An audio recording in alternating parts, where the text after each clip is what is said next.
Okay, so we are in episode 32. We are on page 93. Previously, we've heard of Beowulf, the king of Peatland. We also have heard that a slave or a man has awoken a dragon. Okay? But the thief had not come to steal. He stole and roused the dragon, not from desire, but need.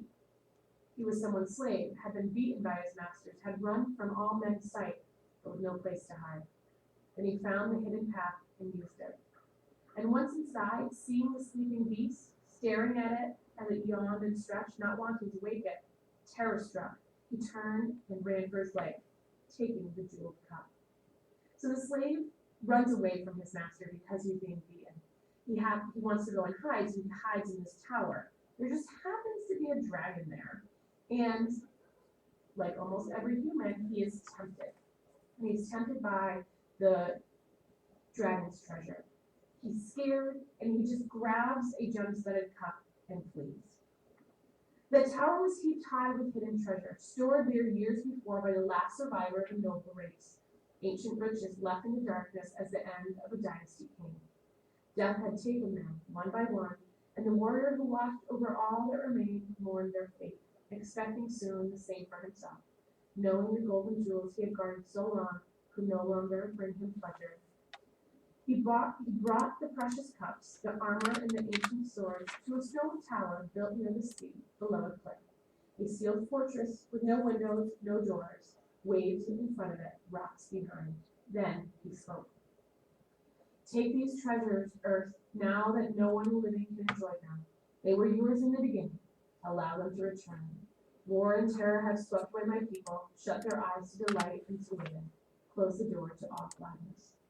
No one is left to lift these swords, polish these jeweled cups. No one leads, no one follows.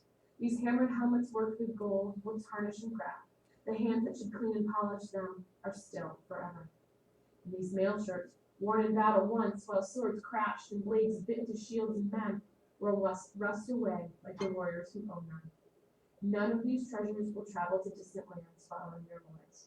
The harp's bright song, the hawk crossing through the hall on its swift wings, the stallion tramping in the courtyard, all gone.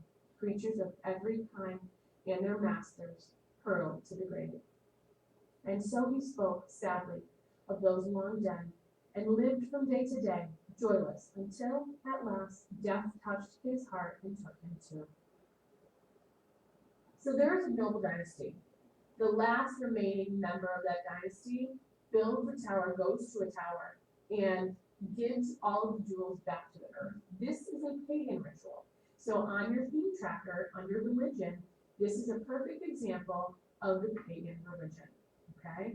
The idea that we're giving treasure back to the earth, okay? And the struck of the night, a flaming dragon found the treasure unguarded. He whom men feared came flying through the darkness, wrapped in fire, seeking caves and stone split ruins, but finding gold. Then it stayed, buried itself with heathen silver and jewels. It could neither use nor ever abandon. Here's a little tidbit of information about dragons. Dragons love treasure. So this dragon wasn't going out looking for treasure. He just happened upon this tower. And being a dragon, felt the need to forever guard it. So mankind's enemy, the mighty beast, slept in those stone walls for hundreds of years. A runaway slave roused it, stole a jeweled cup, and bought his master's forgiveness, begged for mercy, and was pardoned when his delighted lord took the present he bore, turned it in his hands, and stared at the ancient carvings. The cup brought peace to a slave, pleased his master, but stirred a dragon's anger. So the slave is rewarded, or he's not punished anymore, by his master when he gives him the cup. So he pleases his master, but Peatland suffers, because now the dragon will attack all of Peatland. He survived, had come close enough to touch its scaly head, and yet lived, as it lifted its cavernous jaws through the grace of Almighty God in a pair of quiet, quick-moving feet. The dragon followed his steps, anxious to find the man who had robbed it of silver and sleep. It circled around and around the tower, determined to catch him, but could not. He had run too fast, the wilderness was empty. So the dragon actually follows the footsteps of the slave back to where he thinks he is, but the slave has gone too fast and he can't get him. The beast went back to its treasure, planning a bloody revenge, and found what was missing, saw what thieving hands had stolen. Then it crouched on the stones, counting off the hours till the Almighty's candle went out, and evening came. And wild with anger, it could fly burning across the land, killing and destroying with its breath. Then the sun was gone, and its heart was glad.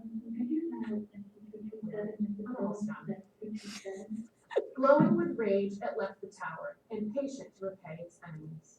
The people suffered, everyone lived in terror, but when Beowulf had learned of their trouble, his fate was worse, and came quickly. So, we have a little bit of foreshadowing at the end of that. Let's first talk about how Grendel's mother, and the dragon are similar. They both want revenge, or they attack because of revenge. They both, or all of them, are attacking at night because there is that fear. Mostly, or mainly, all descendants of Cain have fear. And they fear humans, or they fear great warriors. And then finally, Grendel's mother, and the dragon, the only reason why they're attacking people is because humans were bothering them. So, can we really blame them? Although we're not justifying what they're doing. It's because we as humans are disturbing them. Okay? And then at the very end, there is that foreshadowing. Beowulf learns of the dragon, and then the narrator says, unfortunately, Beowulf's fate is much worse.